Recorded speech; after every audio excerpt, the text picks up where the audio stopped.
अब बात करते हैं जलियांवाला बाग नरसंहार की, जिसको 103 साल पूरे हो गए हैं और अब इस जलियांवाला बाग को एक खूबसूरत स्मारक में भी बदल दिया गया है। सैलानी यहां पहले से बेहतर व्यवस्था भी पा रहे हैं। जो जलियांवाला बाग तक पहुंचने वाली संकरी गली थी वो भी सजा दी गई है। भीतर मैदान में भी बदलाव है, लेकिन 103 साल पहले 13 अप्रैल 1919 को यहां जो कुछ हुआ था उसे इतिहास ने कभी भुलाया नहीं है। वो खुद को न्यायप्रिय कहने वाले ब्रिटिश साम्राज्य की क्रूर नाइंसाफी की ऐसी मिसाल रहा जिस पर आज तक वो शर्मिंदा होता है। 13 अप्रैल 1919 को वैशाखी का दिन था और पंजाब में यह त्योहार बहुत ही धूमधाम के साथ मनाया जाता है। अमृतसर के लोग जलियांवाला बाग में इकट्ठा हुए थे। आसपास के गांवों से लोग आए हुए थे, अमृतसर में जुटे हुए थे। मैदान के एक कोने में सभा चल रही थी।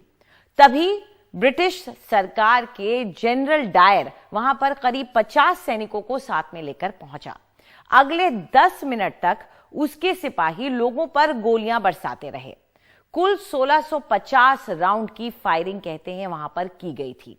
ब्रिटिश रिकॉर्ड के मुताबिक 379 लोगों की मौत हुई और 1200 से ज्यादा लोग इस गोलीबारी में घायल हुए।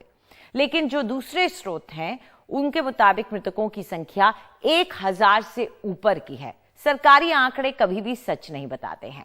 आज प्रधानमंत्री ने भी जलियांवाला बाग के शहीदों को श्रद्धांजलि दी, वहां की तस्वीर भी ट्वीट की। कहा कि हमारे स्वाधीनता संग्राम में वो 10 मिनट इतिहास कभी नहीं भूलेगा। लेकिन सवाल है, जलियांवाला बाग नरसंहार क्यों हुआ? जनरल डायर का कहना था कि पंजाब में मार्शल लॉ लगा था और वहां भीड़ को इकट्ठा होने की इजाजत नहीं थी।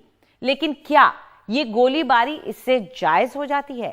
दरअसल जलियांवाला बाग भारत के नए राष्ट्रीय मिजाज का एक प्रतीक भी है और ब्रिटिश साम्राज्य के ताबूत की एक कील भी, जो उस वक्त दाग दी गई थी और उसके बाद शुरू हुआ साम्राज्य का पतन।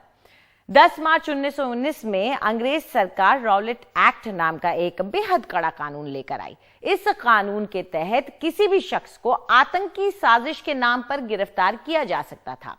उसे 2 साल तक बिना केस और मुकदमे के जेल में रखा जा सकता था। ऐसे में महात्मा गांधी ने इसके विरोध में 6 अप्रैल को अखिल भारतीय बंद रखा। अमृतसर ने गांधी जी की अपील पर जबरदस्त अहिंसक बंद रखा और 9 अप्रैल को रामनवमी के दिन अमृतसर में हिंदू मुस्लिम एकता का एक जबरदस्त उदाहरण भी देखने को मिला। 10 अप्रैल को अमृतसर के 2 नेताओं को जब ये हिंदू मुस्लिम एकता देखी गई, उसके बाद डर कर ब्रिटिश साम्राज्य के लोगों ने गिरफ्तार कर लिया। अमृतसर वाले विरोध करने के लिए वहां पहुंचे तो उन पर गोलियां बरसाई गई, जिसकी वजह से उस दिन 20 लोग मारे गए थे।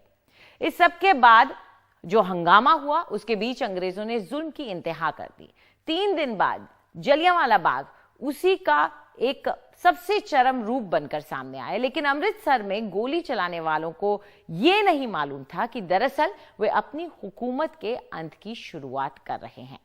तो जलियांवाला बाग हमें याद दिलाता है कि सत्ता बंदूक से निकलती भले हो लेकिन टिकी नहीं रहती है और भारतीय राष्ट्रवाद हिंदू मुस्लिम एकता की बिना पर खड़ा राष्ट्रवाद है, जिसे खरोंच नहीं पहुंचनी चाहिए। और यही सीख है जो हमें आज लेनी चाहिए, ये 103 साल जो पूरे हुए हैं इस नरसंहार के, उससे।